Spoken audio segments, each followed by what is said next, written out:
A good Voch Rabboisai. We the nishmat Miriam. We are live in Ra'anana. In the koilel of Ra'anana. So I want to say thank you to the koilel for hosting us, to Reb David Horowitz, to Reb Binyamin Goldstein, Shkoyach, CEO. Thank you. We could turn down the mic. Shkoyach. Thank you. So we don't really go out that much. We're homebodies, but it's great to be here once in a while. We're here once before, and we all had a great time.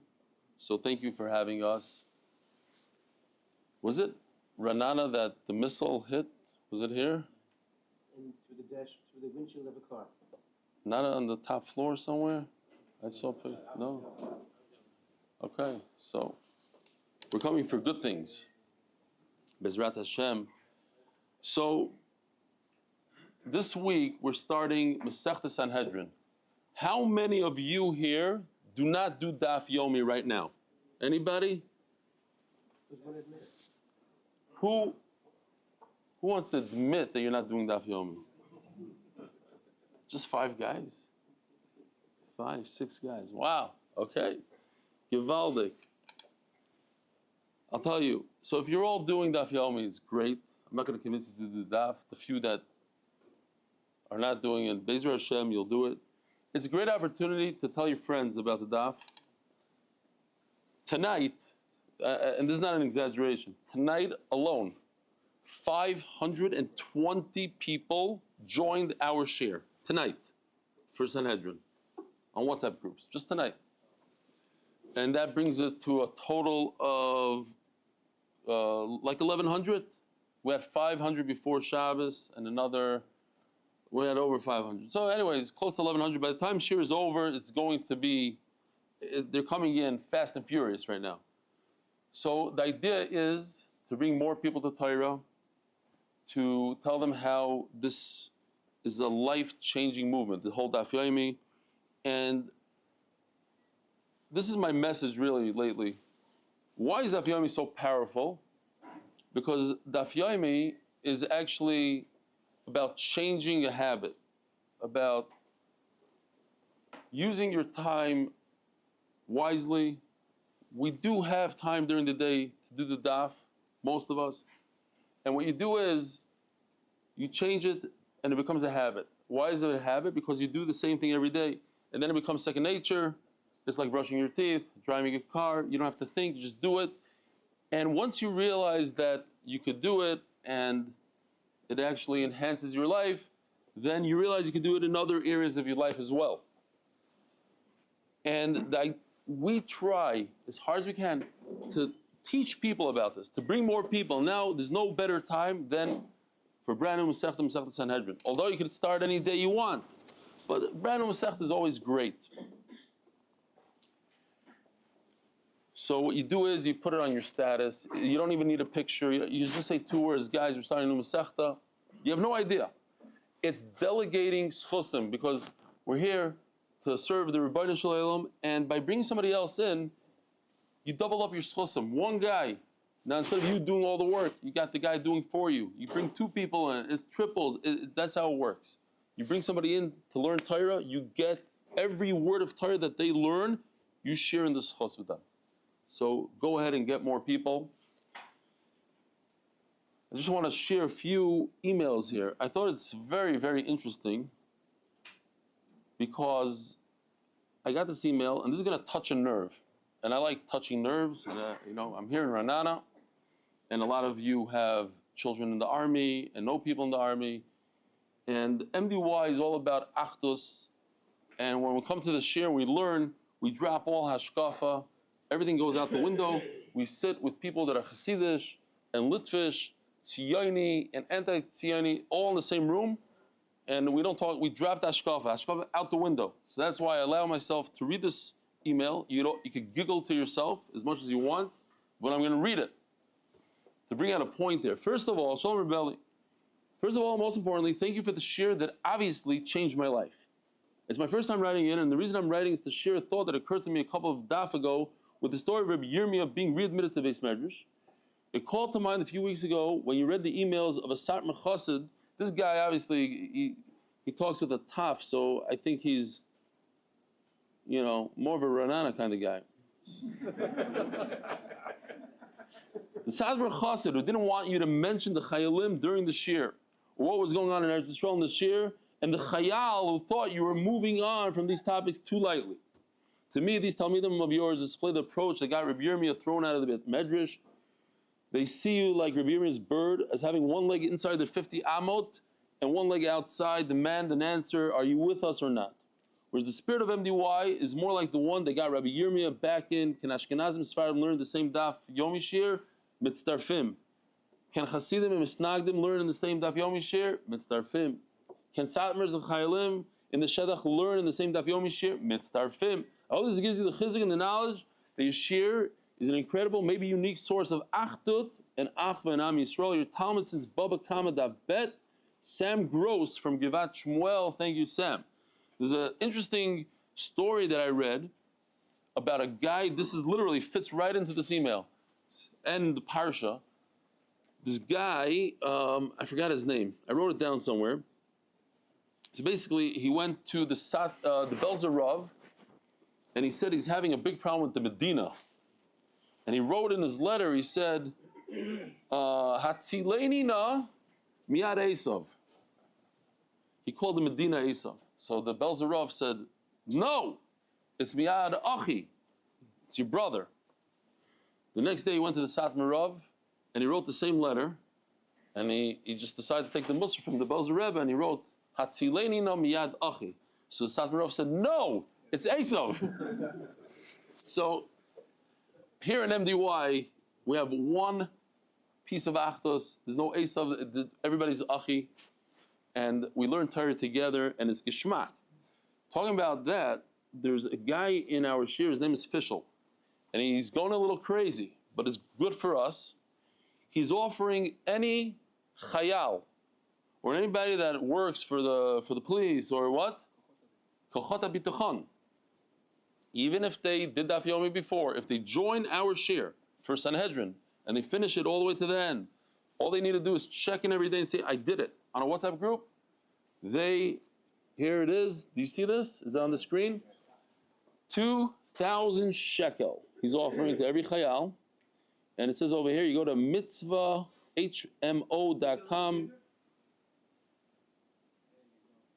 Here, on the bottom. See? mitzvahmo.com/IDF. And that's how you can get. Now, if you know anybody in America that's never done a Daf Yomi, and they join our shir, he's offering $1,000, $1,000, and he's good for his word. He had a whole shul in Baltimore that did it. Right now, there's over 130 chayalim that signed up. Do the math, that's 260,000 shekel, and over 200 Americans, English speakers in America that joined, that's $200,000 right there. And hopefully you guys can find more people. We got to get them as much as we can. We got to get more people on there. I want to mention we're doing an unbelievable Shabbaton this week. I'm going to be flying out on Tuesday night. A bunch of us, all these guys here. I have to say thank you to Avremi for ruining his Tesla, bringing all the equipment with a U-Haul attached to his Tesla. Do not buy his Tesla when it's done. We got Dave over here, and we got Gary, we have Benny Rudnick, and a bunch of other guys, and also Shamshi Shlafrak who drove me, so Yishkoyach. Akiva, how you doing? We have the crew. It's not simple to come to go on the road, to have all this equipment. You guys brought the screens also? Yep. They come with the screens, with everything. The schmack. So we're going to the Shabbaton. We rented an entire hotel, 440 rooms. We have about 25 rooms left right now as we speak. It's an amazing, amazing thing. I know many of you are not going to be able to go. Even if you want to go, the tickets are like $20,000 right now. It's hard to get there. But it's a tremendous chizuk. Next year, Be'ezer Hashem, you'll all be Zoicha, we'll be in Yerushalayim next year. So that's the Shabbaton. This coming Shabbos. 1 week from today, great speakers. We have Fisher Schachter and Rabbi Ben Shushan, all these guys. Yo Gold, great. However, in Israel, we're doing an unbelievable siyum at the Emerald. It's the nicest hall in Bet Shemesh. We did one there before. We had about 800 people. We're doing one again. It's a big, big to do. We haven't been there in years because it's very expensive and it's a whole thing. That's Benny Rudnick's thing. I'll show you. These are some of we have some new sponsors actually. What's this RK Cola thing going up there? Okay. So the sponsors are over there. We have two new sponsors. Amim Group gave us how much? 15,000? 15,000. And Adar Global just gave us $25,000 for the Hadron privileges at the American Shabbaton, but also he's basically giving the money towards the Hebrew share. He just started this year 40 days ago, and he already donated $30,000, and you'll see him Be'ezer Hashem at the Siyum here. So tickets are on sale. Over 300 tickets sold. It's 150 shekel. It's in Ramat Bet Shemesh. It promises to be an unbelievable evening. Rabbi Biederman is supposed to be speaking, and Eli Dickman, the famous musician, is going to be a big ishmak. All right. I think I have a lot of emails and stuff. Not today. We're running really, really late. I'll show you just this picture. This guy had a baby. His wife had a baby. This is the smallest MD wire of all time. She weighs like a half a kilo or something, and here she's watching the share. Right over here, you can see the background. So she should have a Refuah sheleyma and be home. Adina Bat, Yafa Miriam, Givaldik. Okay, real quickly, the sponsors for today, the Masechta for the safe and speedy return of all the hostages. Parnassa Chodesh, Nishmas Zechariah Ben Moshe, Nishmas Chaya Bas Yosef. Parnassa Chodesh, Refuat, hanefesh and for Breina Bina about Miriam baila, or bracha about Breina Bina, Netanel Kalev Ben or bracha. Parnassa Chodesh for a fast and complete Refuah sheleyma for Shmuel Nechemia Ben Hinda. Amen. Parnassa Chodesh, Nishmas Silya Bas Dvora, Neshama should have an aliyah. Parnassa Chodesh, Nishmas B'yom Meir Ben Zev David Hashem Yikam Dama. We have a person in our share. His name is Robert Early.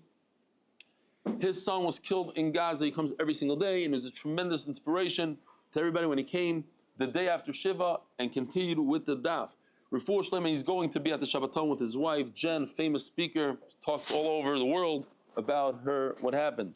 Refuah sheleyma for Yosef Chaim Shmuel Ben Nechemia from his very family. Parnassa Nishmas, my grandfather, Reb Osher Shoret, Reb Osher ben Reb Moshe Avram Meir Farkovich, from Avram Meir Farkovich. Parnassa Yom, Refuah sheleyma for Tamara Bar Rachel, an Eshet Chayil who suffered a stroke. She should have a Refuah sheleyma. Art of the month for schutz, for rebellion, the whole Emily wife staff to continue to make Torah so enjoyable for so many. I always have a question. What do you say if a father left an inheritance, he left a house in Renana with a swimming pool? I don't know how it works in Renana, but anybody has a swimming pool in Ramat Bet Shemesh, it automatically becomes a big money enterprise. You bring in busloads of kids, camps, whatever you can do, 24/7. One of the brothers wants to make it into a business. The other brother says, no, daddy never used it as a business. It was a private swimming pool. Let's keep it like that. Who wins that argument?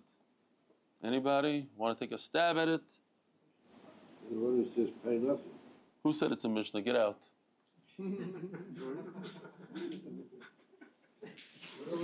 You can't learn the stuff before you come here. Cheater. Just kidding. Okay, he's right. It's a Mishnah. So we're going to see we're holding here on the bottom of Daf Kuf Ayin Aleph Amud Beis, 170 daf into Bava Basra. It's incredible how time flies when you're having fun and you do a daf a day. Small pieces, and they add up to tremendous amounts. Amalei Ravina Ravashi all the way on the bottom. Ravina Ravashi Rav Kahana. What we're talking about is a person owes $1 million and he pays back half the loan. What should he do? So the Gemara gives us a couple of ideas. What you do is you write a receipt, and in the receipt you write the day, you write a receipt without any time at all, without any date, and therefore, if the guy comes up with a document later on, you have this receipt, and or you write specifically when it was paid off and when this receipt happened. So the Gemara says, "Va'idna, the loy kavdin anachi." But today we don't do all these great ideas. What do? How are we going to prevent any issues? Rabbanan established ways to get out of things. Man David Avid, whoever listens to the Chachamim, great. Man Dalei Avid, he would have Nafshay. And Nafshay, it's his fault. If you don't want to listen to Chacham, they gave you great ideas. You could just write it in the document or do a document without any date, and then nobody could fool you. How many of you watch MDY share? Because I need to know what jokes not to say and say. Like, I only have a certain amount of jokes that I reuse every 2 weeks. We expect to hear them again anyway. He watches. Yeah, I do. I did. Okay. Sometimes people give you the right advice, and you're Oiber Chacham, you think you're smarter, you think you know better, and you don't listen, and you suffer the consequence.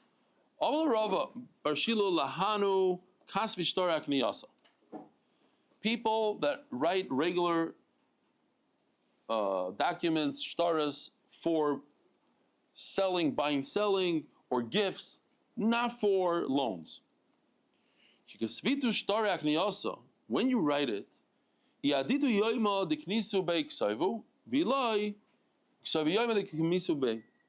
so I don't want to confuse anybody here. Let's go to the simple thing. Okay? If you're new to this and you didn't do this before, it's very simple for now. We're not going to go into the whole sugya that we did the other day.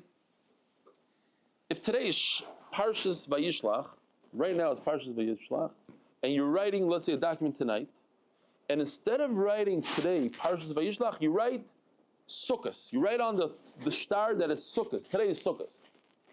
What is that called? Shtar Mukdam. That is no good. Bad. Now, if you write today you're writing the document tonight. Matzah Shabbos, Parshas Vayishlach. Instead of writing Matzah Shabbos Vayishlach, you write Chanukah. That's called Shtar Mu'achar. That's good. So says Rava, there's something else that could happen here. Here, you see how it works? He wrote the shtar. Okay. Now, this is slightly different. This is not a problem. It sounds problematic, but it's not.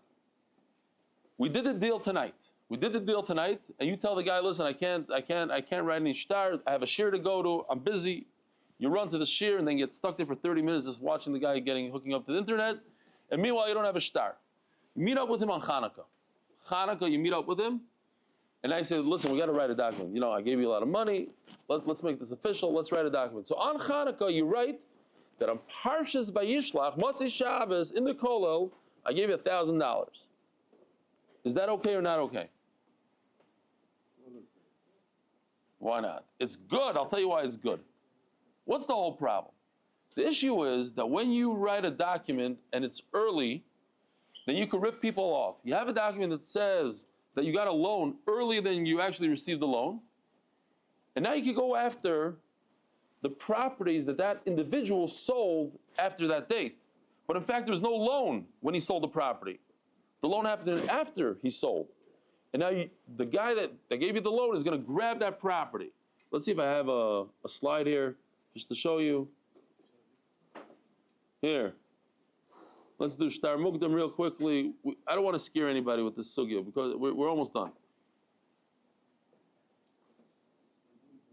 Okay. But sorry, the reason I said no. Yeah, because you thought it's a Mukdam. No, that on Hanukkah, the guy says, you didn't give me any money. Prove it. No. The prove it is no. They're willing to write a document. Here's the loiva. You can't see it's that way. If you want, maybe this way. Is there another screen over there? No. Oh, okay. Do you see me? Very blurred.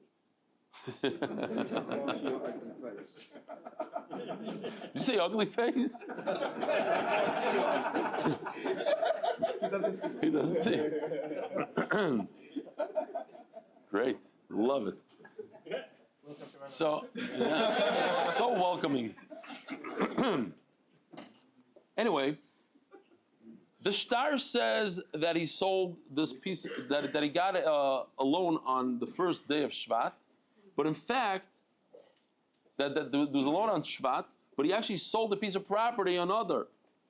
Now, when the loan happened way later, Adar, no, Adar, Shvat, Adar. Yeah. With the actual, you see, the actual loan happened in Nisan. But in the shtar, there's a lie. It says that it happened 3 months earlier, 2 months earlier in Shvat. So the guy that lends the money is going to grab this piece of property away from the buyer, and that's illegal. Why? Because the loan happened after the guy bought the property. He bought the property in Adar. He's claiming that he bought the property in Shvat, but in fact, the whole loan happened afterwards in Nisan. That's called mukdam, right? If everybody's confused, beautiful. The point is that this case is different.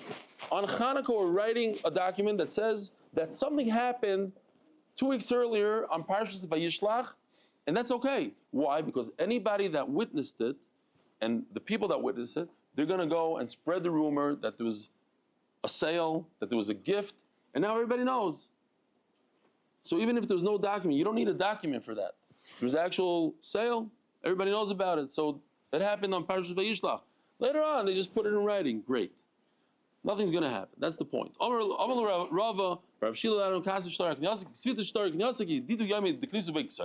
you know the date, you know that's Parshas Vayishlach, right? Motzi Shabbos Parshas Vayishlach. Eloi, and if you don't know the date, write today's date, which is Hanukkah, write Hanukkah. Why? Because otherwise it'll look like a big lie. If you don't know the date, you're just throwing in approximate dates, then it'll look like a lie. Wow, we have to finish the shir in 6 minutes? We're in tremendous trouble. Okay. And I told them yesterday as a joke, I said, don't come till 10:30. And they thought I was joking. Amalu Rav L'Safrei, Rav told the scribes, the Soifrim, V'chein Amalu Rav Huna L'Safrei, and he also told his Soifrim, Kamisu b'shilei, K'soivu b'shilei. When there was a loan that took place in a place called Hini, but you're in Chile and you're writing it, here, let's see the map for a second. Here's the map of Bavel. We just made this up. So this is, what they say the Bavel looks like. On the bottom, I just threw in, because it's probably next to Rav's Yeshiva over there. There's 2 places, 2 dots. One is called Chile, one is called Hini. So if the actual loan took place in Hini, and they're writing the shtar in Chile, make sure that you mention both of those cities. Even though it happened in Hini, write down that you're standing right now in Chile. It's like a rhyme, okay? So you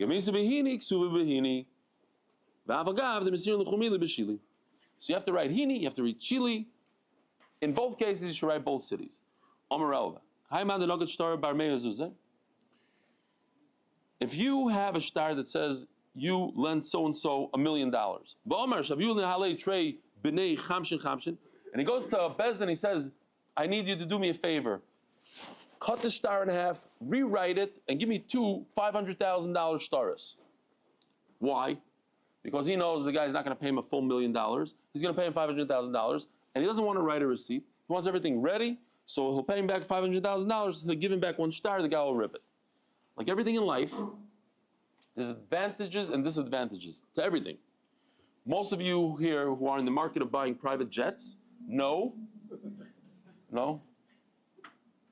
planes. I'm a pilot, and I once bought a plane. Every plane in the world has an advantage and a disadvantage, almost like a car. Some of them go fast, some of them go slow. Some of them are gas guzzlers, some of them are electric. Some of them can hold 6 people, some of them 4 people. Some of them break down quicker, some of this. They're more expensive. Everything, right? Everything has an advantage in this life, in this world, basically. Everything has advantage and disadvantage. So Gemara says that there's an advantage of having a shtar that says the full amount, 100, and there's a disadvantage to that, 100. And there's an advantage of having 2 stars that say 50, and there's a disadvantage. What are the disadvantages? So therefore, since there's an advantage and disadvantage, you can't go to Bezdin and force yourself on Bezdin and say, hey, I want you to take this 100 and give me 2 stars that say 50-50, because it will be bad for the loiva. So it's bad for the loiva. What if there's 2 50s and I want to change it to 100? It's also bad for the loiva. So let's see inside.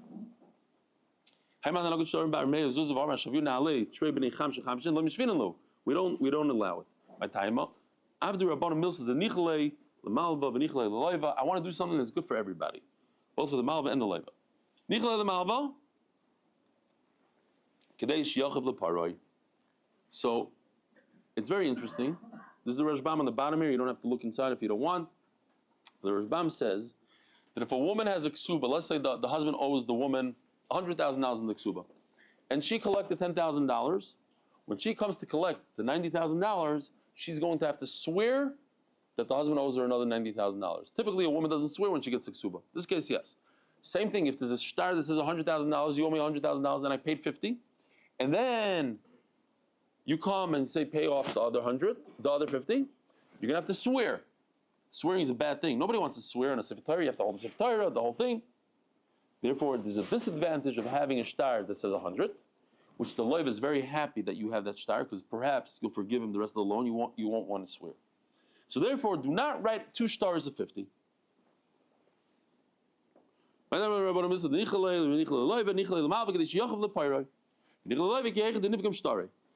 Kadesh Yachav Leparai means that if there's a shtar of 100 out there, so I, the Malva, want the shtar of 100. Why? Because you, the Loiva, are scared that I'm going to pull out a shtar of 100 and ask you for the entire 100, even though you paid 50 back.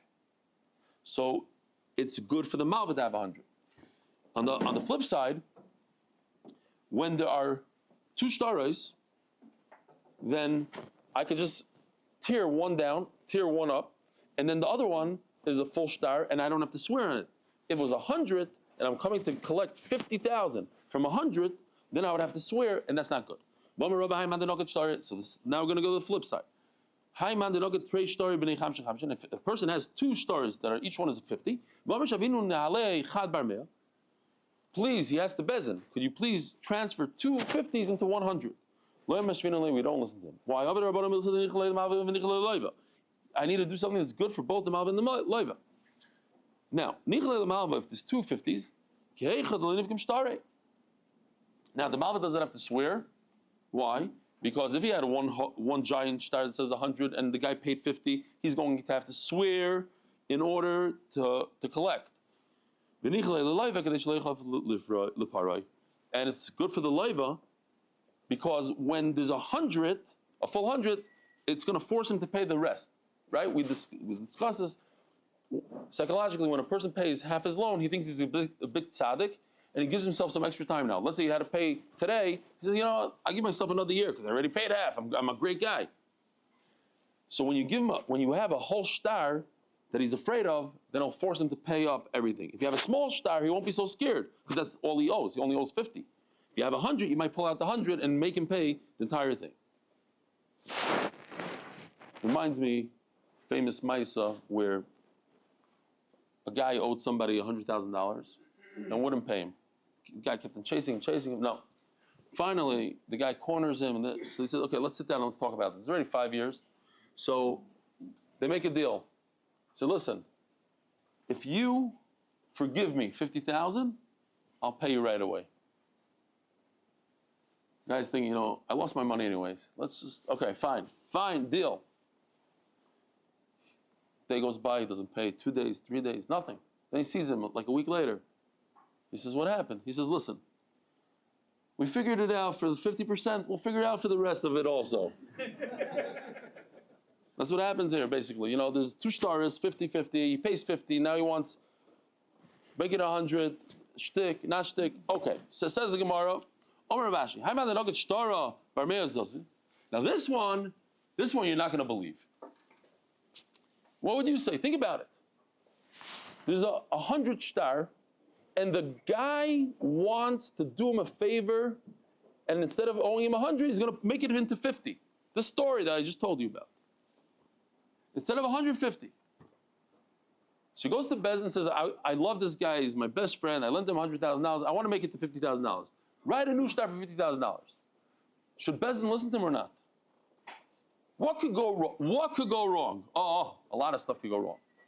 You know what could go wrong? He's going to actually end up with $150,000. Why? Says the Gemara, make it into 50. You don't listen to him. My time, I'm reading high mifra pare. Because he'll say, look, how does he have a shtar for 50? He owed him 100. How did it become 50? You know what? There's actually two loans. One was for 100 and one was for 50. He paid up the 100 and now he owes 50. So he'll say, he'll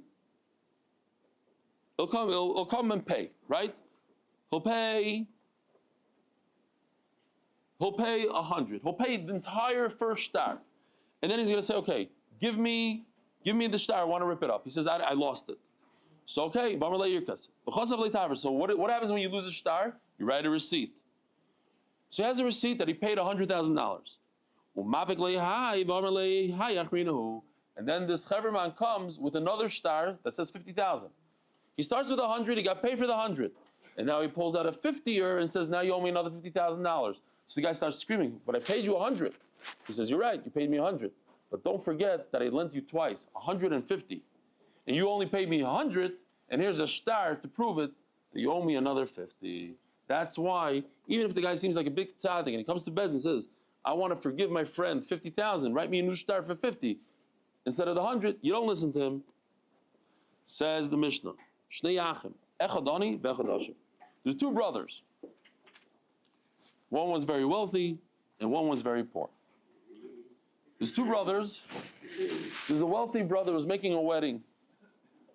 And he calls up his two brothers and he says, listen, I'm making a wedding. I want you to come to the wedding. Not only that, anything you purchase for the wedding, you buy clothing, whatever it is, I will pay you. Which reminds me, great mice, my father-in-law told me my father-in-law was a surgeon. And one of the doctors that learned by him was making a wedding in India, and he invited my father-in-law. He became a famous doctor, whatever, so he invited my father-in-law to the wedding. My father-in-law showed up at the airport in India, and a guy, this big side, Dr. Freeman, just come over here, they take him to the side in the airport, and they start measuring him, and they bring him a brand new, fresh suit to his hotel room that night. That's how quickly they made a custom suit. Basically, all the guests got custom suits at this wedding.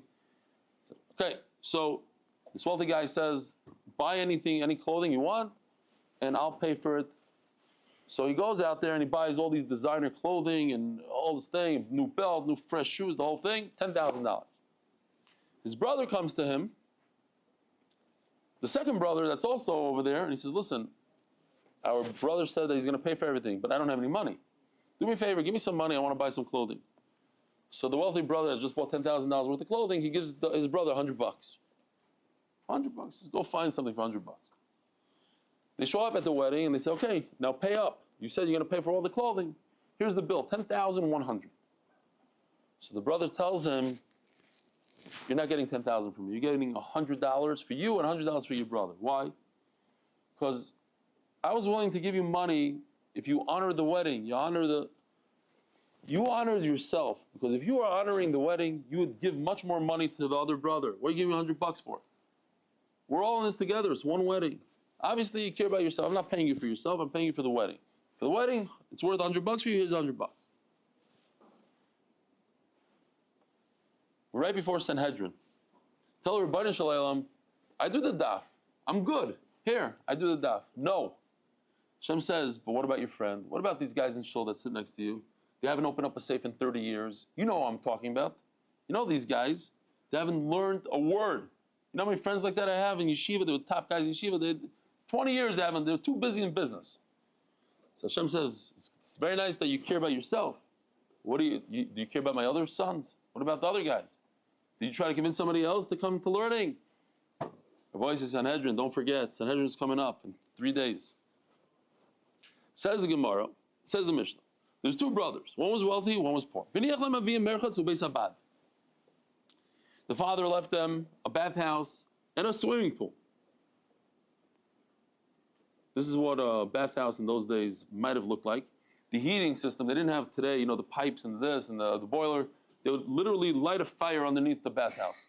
And a lot of times it would collapse and, what is this? I don't know, oh, we got a Beis HaMerchatz here. Let's see. Schmack. Looks like that one in Borough Park.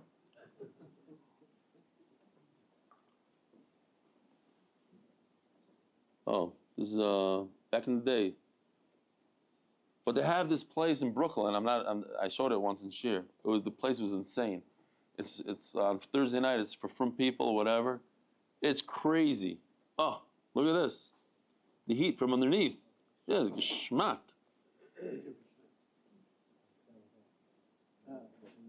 Gemara said a story where the floor collapsed, and the Samari was standing and he got stuck on top of one of the beams, and he grabbed the people next to him. He shouldn't have thought. Okay, beautiful. This is a Beis Habad. This is where you press olives. Here, there's a real pressing. Look at that thing. Come down, all that weight. Beautiful. So says the Mishnah. The father left them something nice, a beautiful Beis HaMerchatz. Asal Sachar, if it was meant to rent out and make money, Asachar Lemsa, so you divide the profit in the middle. 50-50. Asal La'atzmai. The father was this gazillionaire who had this whole Beis HaMerchatz for himself. It's you want to use it, use it. You want to bring your friends, but you can't make money off it. I think it's a tremendous chiddush. You think to yourself, who cares? These parents that are very stingy and they save money. They save for what? They put tremendous amount of money in the bank account. Saving. They didn't even buy a new car in the last 25 years. Then the son inherits it. Boom, Lamborghini, in 2 minutes. It's gone. The father, you say, who cares? He's dead. It's my money. I can do whatever I want with the money. The Mishnah says no. You think the father's dead. He had a swimming pool. Now I want to rent it out. No. It's a big chiddush. You got to use it the way the father used it. So, says the Mishnah, you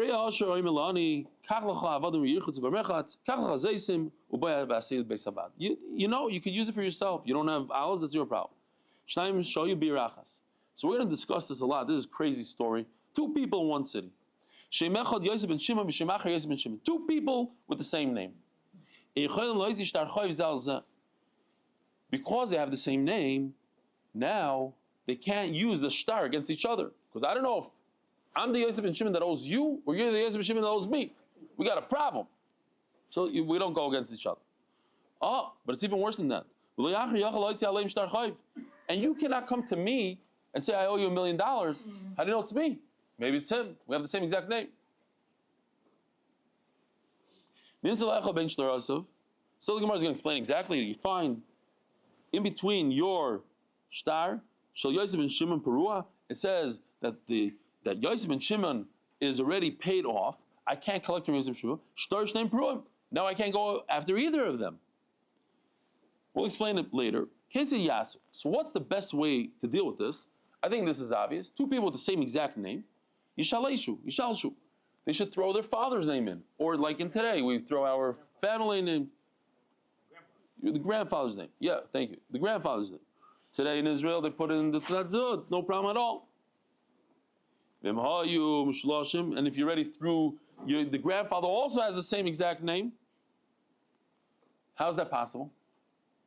I heard a story, and they say it's a true story. I looked into it. It's a true story. A guy in Bnei Brak had 15 children, and he comes to his son's bris, Vikar Shema Yisrael, and he gives his son the same name that he named his other son.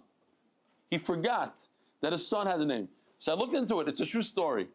But it's a little bit different than what I just said. Basically, his son's name was named after the Chavetz Chaim, Yisrael Meir, and he called his 15th son Yaakov Yisrael. It's different. Yisrael Meir and Yaakov Yisrael. So they both have Yisrael. His wife starts screaming, too late. That was the name. Now, maybe in the shtar it says Yisrael. They call him Yisrael. Both boys are Yisrael. They have the same father. They have the same grandfather. Now what do you do? Here, it explains the Mishnah now. They have the same father, the same grandfather. it doesn't really fit in because the Mishnah says, so write a simon. This guy's tall, this guy's short, this guy's dark, he's not dark. And they have the same exact, they happen to be brothers, they look the same. But they're not brothers because one is a kohen, one is not. I got to say this thing, even though I said it probably 2 weeks ago, but some of you in the room haven't heard it from me in the last 2 weeks. A guy goes to the Rav and he says, Rabbi, you know what? Let me say the other joke. I'll say the other one. I like the other one better. Say that it's too late. I'll say the other one. The Rav comes to the kohen and he says, listen, you and I both know. I know you from the shtetl. I know from the Haim. In Europe, you are not a kohen. So what are you doing here being a kohen? He says, Rabbi, I know you from the Haim. In Europe, you aren't a rabbi. What are you doing here? Ahu star the nafak lebeidina the Ravuna. There's a star that came to Ravuna. Davik sivbei ani ploini bar ploini levisi manam imcha. Funny star. Things happen over the generations. It doesn't say the guy's name. It says, I, the son of so-and-so, I borrowed money from you. That's all it says. You. Y-O-U. You. That's it. It doesn't say the guy's name. Who is it? So we have a big question here, and this is what Ravuna is going to be dealing with. Kufayim Beis, on Beis. Oh, we got a short Amud here. Omer Ravuna, Mimcha. You cannot use the star. Why? Because just because you're holding it, it means nothing. Maybe it means afilu mereish galusa, afilu meshaver malka. Maybe it means the king. Maybe it means the reish galus, the head of the whole community. Who's you? Sponsor. Let's see the sponsors here. You got to do sponsoring on the road. Turn the Kislev. Kidnovations LLC in our my uncle Rebbe Pressman and Fishel. It should be schos. Fishel, the guy that's giving out all this money. Should be schos for Akiva Simcha. Guys, anybody know a Chaya that wants to do the daf? You can make 2,000 shekel. Come on, easy money.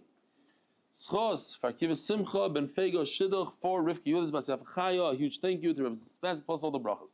Donnie, Fine, and Rob Ernst of Elite Israel Realty. We welcome you all to New Olim. Proudly standing with you on your journey, finishing Shas together.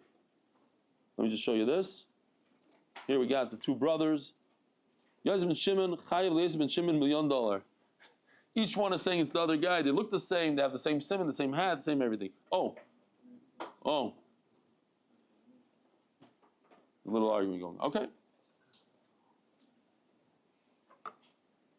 So, Amalei Rav Chisda Rabba. Puk Ayimba. I need you to go look into this. The Leurta Baila Ravuna Minach.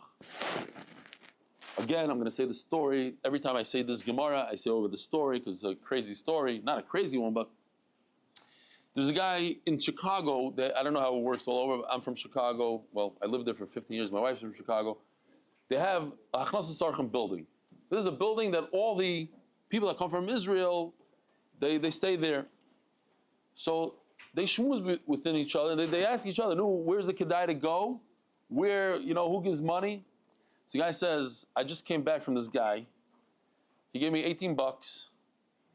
I don't know if you want to go there, but he asked me this question on Bava Basra, Daf Kufayim Beis. He asked me a kasha, a geshmak kasha. He says, oh really? Yeah. Guy runs to the base medrash, goes to the bookcase, pulls out the Mesifta and starts learning Daf Kufayim Beis. He learns it up and down, looks in the back, knows all the achroinim and the rishonim. He knows it inside out, backs and forwards. And then he goes and knocks on the guy's house, the door. The guy's opens the door. He says, what do you want? He says, I'm here to collect them. My daughter's getting married. He says, you guys from Israel, let me ask you a question. The Gemara in Bava Basra, Daf Kufayim Beis says this and that. He says, he starts quoting him in the Gemara about Peh. The guy's like, whew. He says, how do you explain it? I have a Gemara the Kakashi. He says, you come to the Ramban and this, but you should know that the Tzoi says this. The guy he says, no, so where do you come for? He says, my daughter. He says, here's $18,000. He pays for the whole wedding. Shalom Yisrael. Is he a Ganav or not a Ganav? It's Gnevas Das, right? Sounds like Gnevas Das. for whatever reason, Rebbitzen Stefansky says he had siyata d'shmaya.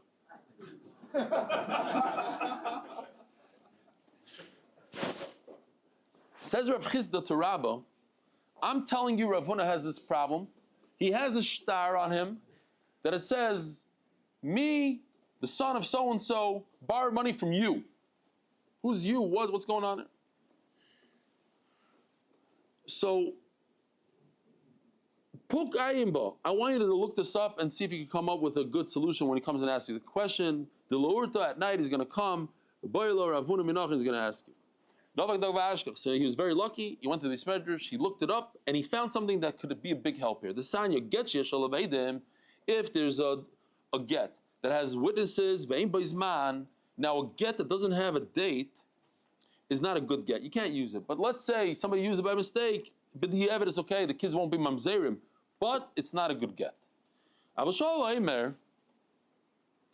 Im kosav by girashti kosher. I gotta tell you this real quick because it has to do with what I just said before. It's a simple story, but I thought it was a nice story. It might have happened to somebody in this room. There was a kid in Cheder who, anytime there was an oral test from the principal, whatever, this kid was, never did well on these tests.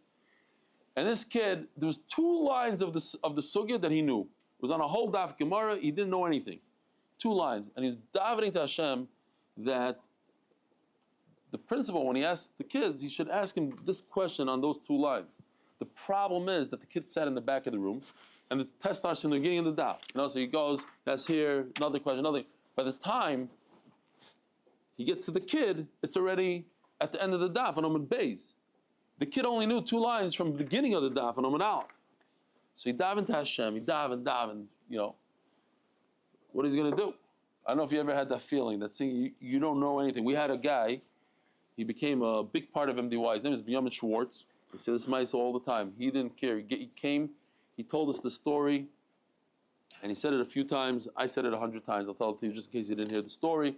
Benjamin Schwartz went to a brand new yeshiva when he was like, 14, 15 years old, a new high school, and his father wanted to do well on the test, and his father got him a teacher, Malamed, to learn with him the Gemara. It was the first test, and he sat there and he learned and prepared, and he knew the daf inside out. Comes the test, and the Rebbe gives out the test, and he couldn't believe it. It was on the wrong daf. They learned the wrong daf. I guess he wasn't that strong in learning, and he told the Rebbe to learn a different daf. I don't know what it was, or the Rebbe just got him good. He had this sinking feeling, like what's going to be? And he fills in all the answers and everything. The next day, the Rebbe gives out all the tests, and the Rebbe says, I have 1 test here. I gotta... Who's this retard that got a 0 on his test? And Benjamin Schwartz said that he never learned Gemara again. Ever. Until he found MDY.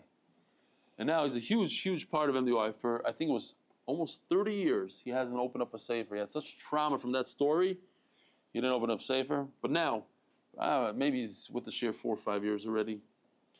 And he's a dentist. He's a successful dentist in New York, in the 5 towns. And his wife, we can learn from this. His wife puts a sign on the door that he's out of commission between, I think it's 1 and 2 in the afternoon. There's no talking to him. There's no disturbing. He opens up his Gemara. You cannot come. You're a patient, emergent, whatever it is. The whole world could turn over. This is when he does his daf. It's an amazing thing. He's going to be at the Shabbaton Be'ezer Hashem, and he's a great guy. Mamish, a great guy. There's a story about him on the Shabbaton. I'll tell you. Some guy decided he wants to sit in a different seat. He sat on a seat. They went over him and said, listen, you wanted to sit with a mechitza, whatever. This is not your place. He says, no, but the mechitza is boring. I don't want to sit there. He said, there's somebody's seat. I'm not hearing you. So Benjamin Schwartz and his wife, they sat outside in the hallway. And we couldn't get them in. He said, no, that's what it is. He's a Balmidas. Anyway, so says the Gemara like this. So this kid davened. And what happened was, the principal looks at the kid and he says, listen, you, get over here. There's some extra seats over here. I want you to sit next to me. And he put him over here and he asked him the question exactly on those lines where it was. Shmaka Maisa. I'm not going to tell you what happened to. Says the Gemara. Abishalaimer. Oh, so now this get doesn't have a time. We're almost done. Chevre, Abishal says, Im kosav b'girashti hayoim. It doesn't say the date. It says hayoim. What's hayoim? Hayoim, if you read it today, it's hayoim. You read it tomorrow, it's hayoim. What's hayoim? Kosher. We view it as if it says the exact date. Alma. Hayoim ahu denafik bei mashma. How late are we? Wow, 20 minutes. Okay. We're almost done. It's hayoim means the day that it happened. And therefore, he says, Alma hayoim ahu yoim denafik bei mashma. Chanami, when a person doesn't write his name, it says mumcha means you. Ma'u gaver denafik b'tiziyadi mashma. You are the guy that I owe money to. You're the guy who's so-and-so borrowed money from you. You are the guy.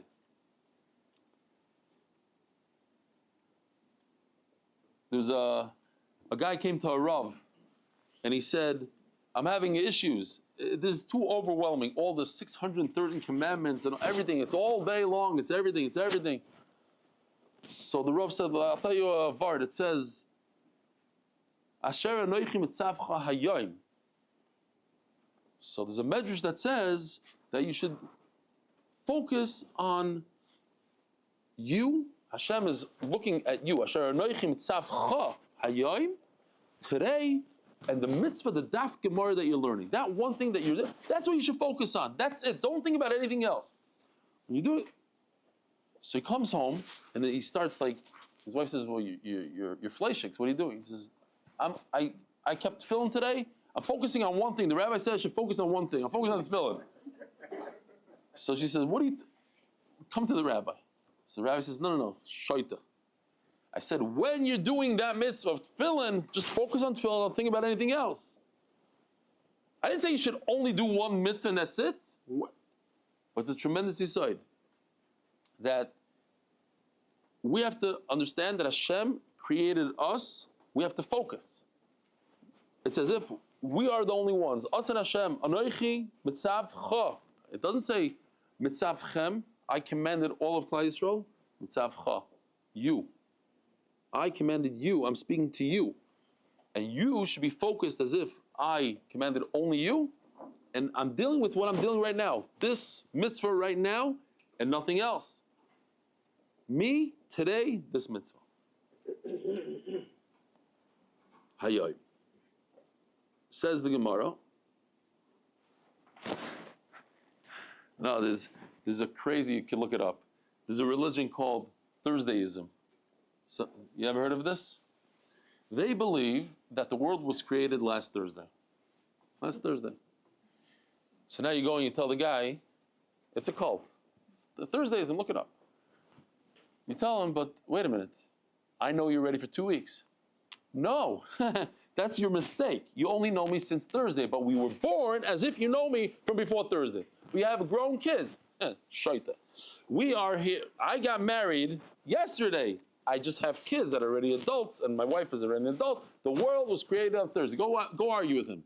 That's how they believe. Hayayim.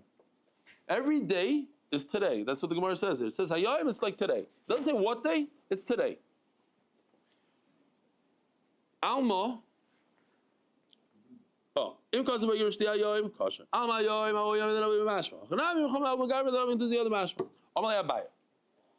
says Abai, who told you? You do Abishol Rebbe Lezer really. Maybe Abishol holds like the famous Rebbe Lezer, the Omar Edim Mesir card. This is a big machlokes we had the other day. Who causes the get to be a get? The two Edim inside the get, the two Edim in the shtar, or it's the people that are witnesses to the get? In other words, if you don't even have two witnesses in the document, it's also a good document. Because Edim Mesir karti, the ones who create the break between the husband and wife are the ones that witness the get. Typically speaking, he says, Edim Mesir karti. But over here, we have a completely different problem. Over here, when your name is the same exact name as somebody else, maybe, or not, that's not so. You found a document that says it doesn't have a name, so maybe it fell from somebody's pocket. How could you go collect with it? We don't have to worry about a fallen document, and that's a very rare thing. How do you know that we're not concerned about something like this? None. That's our Mishnah. Two people in the same city, Yosef and Shimon. Two people with the same exact name, they cannot sue each other with this document because my name is the same as yours. So how do I know that you owe me money? Maybe it's the reverse. Maybe I owe you. And somebody else cannot sue them for money. But the Gemara says, and that's Tamar Sugya, they could ask other people for money. Maybe this document fell, if there's two guys with the same name, how could one of them use this document against somebody with a different name? Maybe he's not the guy that owns the document.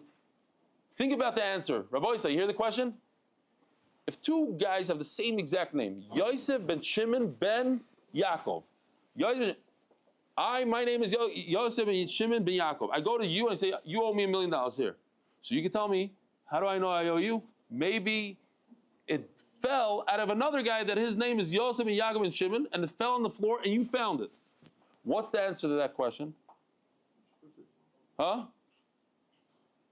No, here's the thing. If in general you're concerned that maybe a document fell, is there any way to see that this case is different?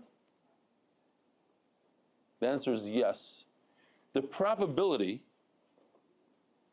that a person loses a document that says that somebody owes him $1 million, let's say, is 1 in a million. And let's say there's 1,000 people in that city. What are the chances that this guy dropped the document 1 in a million, and that one of the 1,000 people just so happened to have the exact same name? That's 1 in a billion. That's impossible. But what are the chances that somebody lost a document and anybody picked it up? That's only 1 in a million. So says Abaya, don't bring me a raya from here. There's very different cases. Oh, hey, a guy with the same name could use the document. You should be concerned that it fell.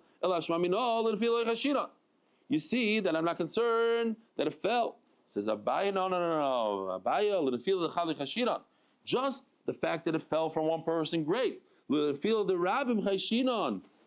other words, when the names match up, to say that the same name, first of all, you dropped the document. Second of all, the guy that picked it up so happened to have the same exact name as you.